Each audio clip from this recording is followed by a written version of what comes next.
Hello, Dr. Hello? Majdob? Yeah. Yes, hello. Welcome with us on livestream. You're live with us right now. And we've heard that you have been in Jebel Nafusa about 2 weeks ago. And everyone would really like to hear what you have to say about your visit there, what you have seen, and about the humanitarian situation and everything else in Jebel Nafusa. Yeah. So I start my visit on 30th of March, going from London to Tunisia and through Tunisia, through the border to Libya. Mm-hmm. And it's normally 3 hours flight direct to Tripoli, but under this situation it's take about 3 days. And you need to go illegally because the regime in Libya not allow doctors to do voluntary work inside the country unless they want with the army force to do that. Mm-hmm. So I start from Tunisia to a small town in Tunisian Border called Tatawi, which is a very small town and it seems to be one of the poorest areas in Tunisia. But the good thing there is the solidarity of Tunisian people with the Libyans. They just know you are from Libya and they show all the respect and they pray for you and wish every good thing for us. And even they help us to go inside the Libya. Mm-hmm. So I spent one night there, and next day morning I just crossed the border. It was about 120 kilometers from Tatawi to the borders, and then from the border to the Nalut, which is a big city, the Jebel Nafusa. Mm-hmm. So as you know, the formal border gate is closed, so we need to go through the mountain road until we reach our destination. Mm-hmm. And we just have few information from my driver that it might be some fire there and gunshots in this area. So this is how it starts my visit to Libya this time. Mm-hmm. Fortunately, nothing happened. And after half an hour, I was in Nalut. And before I reached Nalut, I saw a very interesting thing. For the first time in my life, I saw the independent flag of the Libyan land. Mm-hmm. And you can imagine how do you feel when you see that. Yeah. And then I've been in Nalut, and people in Nalut were very friendly.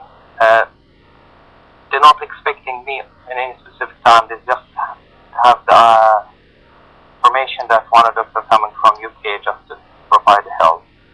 But there's no time, and so I just went there to the Red Cross place where all the humanitarian aids from Tunisia go to there and then distributed inside the place.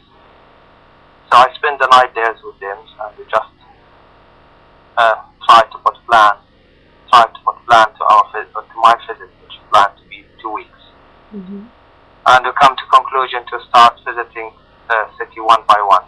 So the start point is Nalut. Nalut, I think its population is between 100 and 200,000 people. And it's the biggest one in the... Sorry? I said, so it is a very big city, considered in the mountains. Yeah, it's the biggest one, I think, in the Western Mountain, apart from Kiryan, which is have different characters from the Nalut. Mm-hmm. Because the population for Nalut is mainly Amazigh, it's not Arab. Mm-hmm. So I spent there about 4 days. The first day in hospital was really, really nightmare. Because I was expecting this hospital was built recently. So I think it's opened in 2000 or 2001. Mm-hmm. And it should be a referring center, so it should receive all the cases from the area. And I've been told it had 250 beds. Mm-hmm. But when I went there, I have met with the medical doctors. There's 3 of them, and all of them from North Korea. And unfortunately, they don't speak English nor Arabic.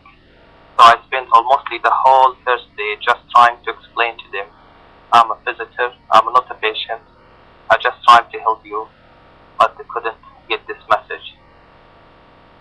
So you mean in the then I have to in the whole hospital sorry? there's only 3 doctors? No, because I work in medicine, so I start with medical department. Okay. So I start with them just to give them this information. I'm trying to help them. They take me about the whole days, and I have to ask the help from some Ukrainian doctors who have a bit of English to communicate with the Korean people. And it's not just about the communication skill for the Korean doctors, it's also about knowledge of medical skills, which will mostly lack all of that. I think it's part of policy of the regimes, just bring those doctors who's under, poor qualification. I'm not sure if they are doctor or not, to be honest. Okay. And I'm shocked when I heard that they are being there for last 3 years. Okay. I'm not sure what they done during these 3 years and how many people died because of their mistake. Actually, it's not their mistake, but the mistake of the people who got them in. Then I met with a different department, surgical department, which is not much more than medical department. As again, it's non-native speaker doctors working there, so communication is mostly none with the patient. Then we just try to do quick plan for as crisis plan in that hospital. What we're going to do if anything happens, and try to find out what's the need of the hospital to do that. And you can imagine they need everything because there's nothing there. Just the building. The building is nice and clean, but nothing there. And when I asked about operating theater, they said we have 7 operating theater, but we're only using 1 of them. Why? And because there's not enough staff, that's the first thing. And the second thing, the people have they don't believe in the skills of the doctor, so they prefer to go across the board to Tunisia or to Tripoli during the normal days. But during the situation, all of them going to Tunisia. I see. But they're actually right if you are saying that the doctors are not qualified. Yeah, that's true.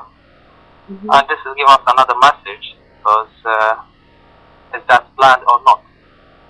Because they can brought at least people, doctors who speak Arabic language or at least English language. They can start communication between them if the government thinks about the benefit of the people. Because I think bringing doctors who are not communicating with the patient, it's useless. It's just wasting the time and money and effort. This is the first step in Nalut. Then I moved from Nalut to another city called Jadu, which is a bit smaller. Between Nalut and Jadu is about 100 or 120 kilometers. And we have the information the way is not safe because there's few checkpoints which belong to the Gaddafi forces. And before I went there, there's an event where there's some fire on the ambulance car. Unfortunately, one of the paramedics been injured in that. So we decided to do late in the day just to be more safe at that time. And when we went to the Jadu, the situation in Jadu, it's better in some aspect because there's few Libyan doctors in Jadu. Few of them are volunteers and the rest are normally working in the hospital. And you can see the difference. Because when you're treating your people, it's not when you're bringing somebody from different country to treat your people. But again, there's lack of everything in that hospital. It's smaller than the Nalut hospital. I think it's initially just for 20 beds. And what I saw, I think just as 6 or 8 beds, that's what is working with the hospital. And 1 operating theaters, 1 surgeon, 1 anesthetic doctors. And 1 case happened where the anesthetic doctor was off sick, I think. And there's 2 cases of cesarean section, which ideally should be done within 30 minutes. Yes. But because there's no anesthetic doctors or the only option is to send them to the nearest hospital, which is Nalut, so that's mean 120 kilometers. They send the first patient with the ambulance car, and the second patient, because there's no ambulance car, so they just ask the husband to take his wife in his own car. Okay, so let me make something clear. You said that the way is actually unsafe for ambulance cars to go, but because there is lack of doctors in Jadu, they still sent a pregnant woman for a cesarean section with an ambulance car to Nalut. Yeah, because there's only way. Okay. There's no other option at all. And this has happened, I mean, even for simple things, sending people for X-ray for 40 or 50 kilometers just to have X-ray because there's no X-ray machine. And when I contacted the Jadu people's hospital, it means they said they send letters to the Tripoli or to the, and they say just asking for X-ray machine, and they said you need to put flag down to have all these things. Okay. So this is like punishment because the Jadu is now with the rebel peoples. They're not allowed in ambulance car, they're not allowed in medication, they're not allowed in anything.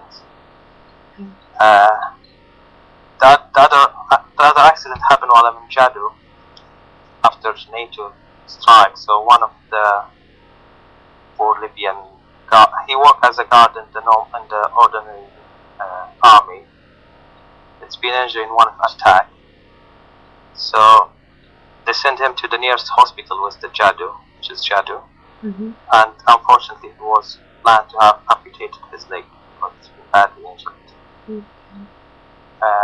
But because this hospital is not prepared to have any surgical procedure at that time, so the solution was to send him across the border to Tunisia. But because he's working within the army, they not allowed him to cross the border. He's working with the Libyan army, with the government. Because he was a guard in one of the buildings belonging to the army, so he's unemployed by the army. Okay. And that's not allowing him to cross the border. So the solution was to stay in that hospital, and he's badly infected, badly bleeding. They try to control the bleeding, but the pain and everything. So after I think he tried to call somebody. The answer came, no way to go to Tunisia. You need to stay in your country and go back to Tripoli, which is I think 300 or so kilometers. And of course, people not giving him the only one car in the hospital to use to go back to Tripoli. So he go in the normal car to Tripoli. It's about 1,300 kilometers. It's a very sad situation there. So more than 3 hours. Sorry? I said so it's a drive of more than 3 hours. Yeah, at least. And there's a checkpoint every 1 or 2 kilometers point. And sometimes there's fires during the night or something, so couldn't even go. And the problem with the gas there, so most of the cars are not in use because of the lack of the gas.